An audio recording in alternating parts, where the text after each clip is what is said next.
Hello ನಮಸ್ತೆ. ಕೋಟೆ ಶ್ರೀ ಸುಬ್ರಹ್ಮಣ್ಯ ಸ್ವಾಮಿ ಕ್ಷೇತ್ರದ ಕುರಿತು ತಿಳಿಸಿಕೊಡುವಂತಹ ಮತ್ತೊಂದು ವಿಡಿಯೋ ಇದು. ಮಿಸ್ ಮಾಡದೆ ಕೊನೆ ತನಕ ನೋಡಿ. 800 ವರ್ಷಗಳ ಇತಿಹಾಸವಿರುವ ಈ ದೇವಸ್ಥಾನ ಇರೋದು ದಕ್ಷಿಣ ಕನ್ನಡ ಜಿಲ್ಲೆಯ ಸುಳ್ಯ ತಾಲೂಕಿನ ಕಳಂಜ ಗ್ರಾಮದ ಕೋಟೆ ಎಂಬಲ್ಲೇ.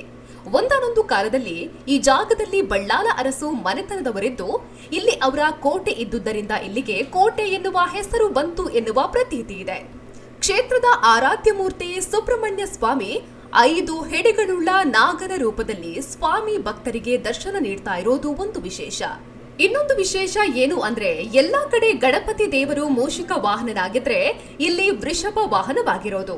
ಜೊತೆಗೆ ಶ್ರೀ ದುರ್ಗಾದೇವಿ ಸಾನ್ನಿಧ್ಯದ ಜೊತೆಗೆ ಶ್ರೀ ನೇರಳ್ತಾಯ, ಶ್ರೀ ರಕ್ತೇಶ್ವರಿ, ಶ್ರೀ ಉಳ್ಳಾಕುಲು ಮತ್ತು ಪರಿವಾರ ದೈವಗಳ ಸಾನ್ನಿಧ್ಯವೂ ಇದ್ದು ಬೇಡಿ ಬಂದ ಭಕ್ತರ ಸಕಲ ಕಷ್ಟಗಳನ್ನ ನಿವಾರಿಸಿ ಇಷ್ಟಾರ್ಥಗಳನ್ನ ಈಡೇರಿಸುತ್ತಿದ್ದಾರೆ. ಕ್ಷೇತ್ರಕ್ಕೆ ಹೇಗೆ ಬರುವುದು, ಟೈಮಿಂಗ್ಸ್ ಹೇಗೆ, ಎಲ್ಲಾ ಡೀಟೇಲ್ಸ್ ಕೊಡ್ತೀವಿ ಮುಂದಿನ ರೀಲ್ಸ್ ನಲ್ಲಿ. ಶ್ರೀ ಸುಬ್ರಹ್ಮಣ್ಯ ಸ್ವಾಮಿಯ ಅನುಗ್ರಹ ನಮಗಿರಲಿ ಅಂತ ಬೇಡ್ಕೊಂಡು ಜೈ ಸುಬ್ರಹ್ಮಣ್ಯ ಅಂತ ಕಮೆಂಟ್ ಮಾಡಿ. ನಮೋ ಕರುಣಾಳು ಸುಬ್ರಹ್ಮಣ್ಯನೇ, ಓಂ ನಮೋ ನಮೋ ವರದಾತ ದೇವದೇವನೇ. ನಮೋ ನಮೋ ಕರುಣಾಳು ಸುಬ್ರಹ್ಮಣ್ಯನೇ, ಓಂ ನಮೋ ನಮೋ ವರದಾತ ದೇವದೇವನೇ.